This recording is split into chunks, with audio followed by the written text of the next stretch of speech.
Hi, I'm Brooklyn. Welcome back to my channel. I'm with Block Party Quilt Co. This is the cutest little kitty themed quilt top. I'm going to show you how to make it. We have a kit if you'd like to do it in these same fabrics. It's actually a free pattern from Riley Blake, which I've added the link below, but I have made some adaptations. This pattern is also great to use a charm pack. So this middle section just uses one single charm pack. And then we added borders and of course this little applique kitty. So if you would like to make this quilt with me, follow along, and I've added the links below for the pattern and for our kit. So this is what we have in our little kit. This is the charm pack that we're gonna open up. I love opening these, so it's gonna be fun. This is our little kitty cat panel. So we'll get to that after we piece the rest of the quilt. And then these are what we're going to use for our binding and our border strips. In the free pattern that was made by Riley Blake for this pattern and to use like with the panel and stuff, they have requirements of how long to cut the borders, and I just don't believe in that, because the #1 rule in quilting is square your blocks, and #2 rule is to do your borders correctly. So I'm going to go over that here too. This pattern is going to be really fun to use for all kinds of charm packs, but this one's going to be a little special because it has this panel. The first thing we're going to do is lay this out into our quilt pattern. So I'm going to set these pieces aside for later. Now charm packs are already mixed up for you. Like there's a lot of different prints. You don't have to worry about things like really clashing. We are just going to lay it out in a way that looks really nice with our stuff. And in this one specifically, it looks like there's maybe 3 pieces of each print, but every charm pack is going to be a little different. So I'm going to start, because I know this is my border. It's okay to put these like anywhere because we're going to have a pink border to offset this first, but maybe I want to have these more in the middle. And it's a nice sunny day in my studio, so excuse the light that's coming across. It's not as clean as it normally looks, but I'm going to soak up all the sun that I can because it is February and Idaho is not very bright during February. So I'm going to just arrange these in 6x7. And all I'm doing is kind of pulling out the colors. So like these are kind of yellows and browns. These are my pinks. These are my white backgrounds. And then these are all my blues. And you can lay these out however you want. I'll go ahead and speed this up and I can meet you back here.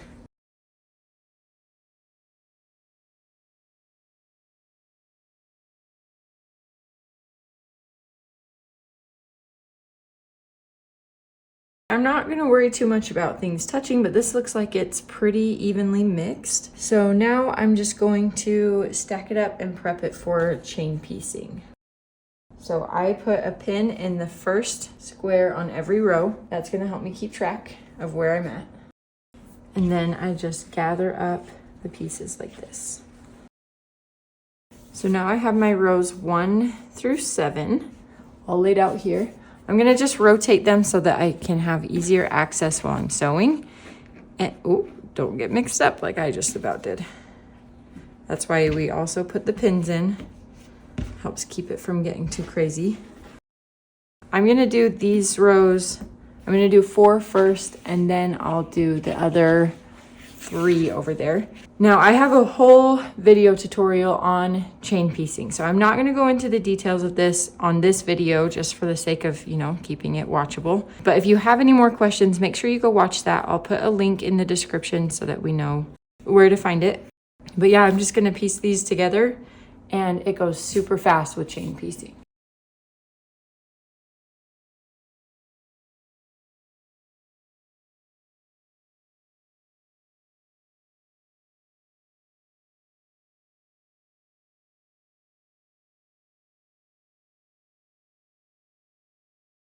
So I just finished ironing this top section, and I am going to iron now the bottom section, surprise. And what I'm trying to do here is making sure that my seams are going to nest. So that means that whatever direction I ironed the last row, I want the next row to be opposite. So that's what I did here on these. You can see like this is going this way, these seams are pressed this way. Now for this next section, since it's not sewn together, I have to double check and make sure because I usually mess this up, which it's not a big deal, but it makes it so much nicer when you're sewing if these nest. So the seams on this one are going this way, which means on my next set, they are going to be going this way. To keep myself from messing that up, I like to grab a pin and point it that way. So see, now the pin's like my little arrow pointing me which way I need to iron.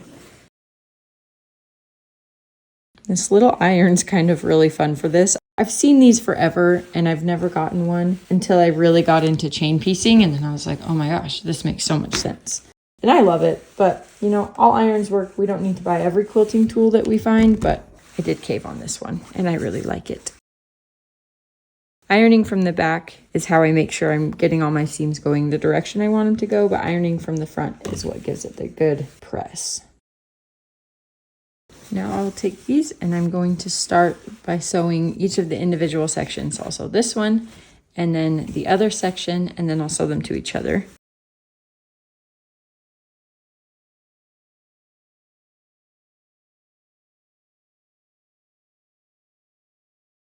So now we have our main part of our top, and you could do this as a quilt. I mean, it would be really cute, but it's pretty little. So total, I have 27 inches by 31.5, which is cute. I mean, little babies are small, so they need little things, but we are going to make this bigger. We're also going to incorporate the applique cat, which is going to be really fun. So now I'm going to iron this or press these seams. I'm going to press them all going down. On a lot of quilts, I like to press these seams open, but where I did the chain piecing, that is a pain in the butt to press seams open if you didn't trim in between. So we're just going to press them all down, and then I'm going to get actual measurements to do the borders. Now that I have this all pressed, it lays a lot nicer, and I can do the actual measurements that I need for getting the border length. On bigger quilt tops and on ones that have more intricate piecing, this is definitely more necessary than it would be on this. But I'm going to show you the concept so that you know this is how we always measure our borders. We take a measurement of the length. On this side of the quilt, I have 31 3/4 of an inch. Then I'm going to flip it and measure that same direction and see if the length on the other side is the same. It is. So that's unusual that it's exactly the same. But like I said, it's small, so that doesn't really surprise me. So we're at 31 3/4. And then on the top and bottom edges, we are right beneath 27.5. And same thing for the bottom. So that's good job for piecing. If yours turned out that way, great. If you have some variance, what you need to do is take an average. So if my length on this side was 31.5 and my length on this side was 32, then I would need to take the average length, which it would be 31 3/4. And that's the size that we're going to cut our next strip to. So we'll set this down for just a minute, and I will grab my rotary cutter and my strips that I'm using for my border. I'm going to iron this really fast so I get a clean cut. So my first border strip is this cute little pink. It's 2.5 inches wide, which is the same length that I have for, or the same width of strips that I use for binding. So if you got the kit from us and you're like, why do I have so many strips? You have it for binding too. So right here, I'm just trimming off the selvage, which is these little pieces here. I don't want that to show up in my quilting. That's just scrap. And then I will cut this to 31.5 inches, or 31 3/4 of an inch.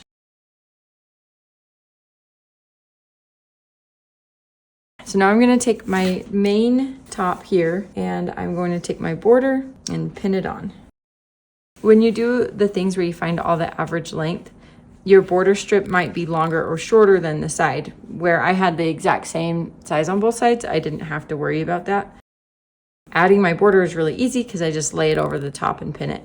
If your border strip is like way longer, then what you do is start in the middle. I'll show you on this side. So if your border strip is like way long or shorter, then what you do is find the center of both the quilt top and the border strip and line that up. So then whatever stretching or manipulation you have to do on the sides, it'll be consistent. So then you measure that middle one and then this one. Then you place your outside pins and you kind of just work your way back in. So if there's a lot of stretching that you have to do, now you only have to work with this section. And then when you pin it, you only have to work with that section. It makes it a lot easier to get clean borders when you use pins the right way.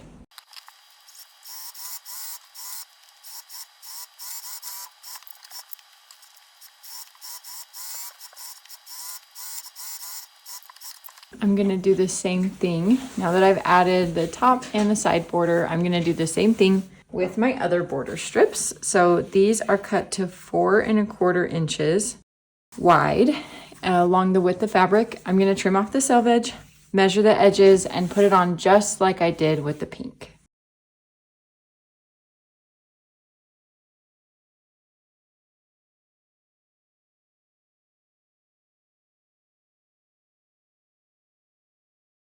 In this fabric line, there's also this so cute little panel. And up here at the top, it has instructions on how to make little kitty-shaped stuffed animals. It's printed on here, so you'll have it. I'm gonna use some of these as an applique for the quilt. And I haven't decided which ones I want to use on the quilt. So I'm gonna just do a rough cut of all of them. I don't know what I would do with that little paw, but I like it, so I'm gonna try to save them. And I'm gonna just try to leave just a little bit of white on here to not cut into it, because like I said, I'm not sure exactly how we're gonna do this yet.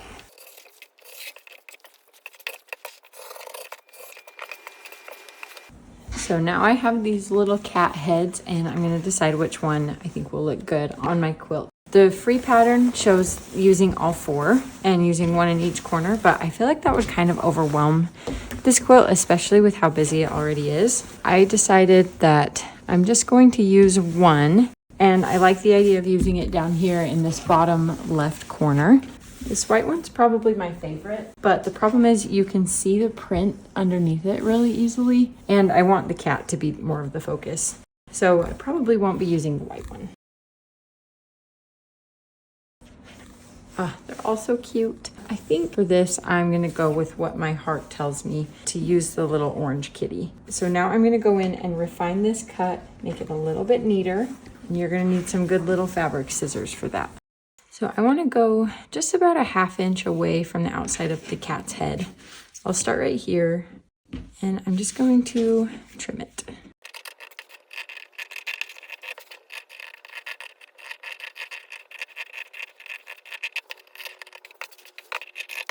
And I just eyeballed that cut.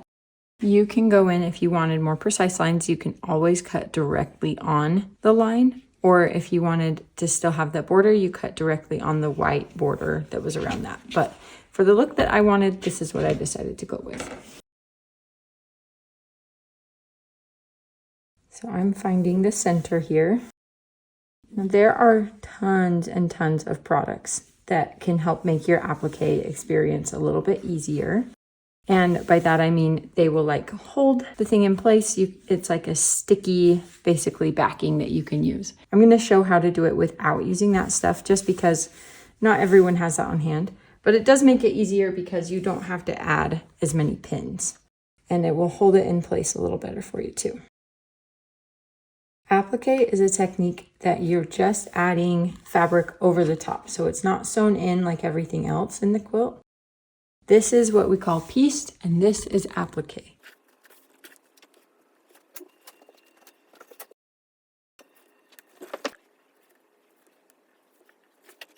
So now I'm going to use a blanket stitch. You can use a blanket stitch or a zigzag stitch and just go right around that edge.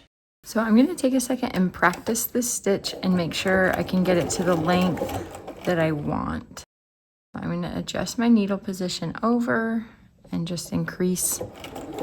I like the blanket stitch to be kind of thick. Okay, that's what I want. This end is what I just practiced. So now I know that I have what I want. And this is also a fun thing to do by hand. If you want to take the time to do that, little embroidery stitches can be a really fun little accent on this. And I'm lining up this little center mark of my foot right on the line of the applique piece. So I'm just right next to it, and I adjusted my needle position over just a little bit. If your machine doesn't do that, that's okay. Just make sure that you are keeping your main stitch line right on the outside of that piece. And I selected a matching thread. Doing a thread that is like a contrast would be fun. I thought about using the same color pink. I haven't done applique in a little while, and if I made any mistakes, I wanted them to be a little less visible, so I opted for a matching thread.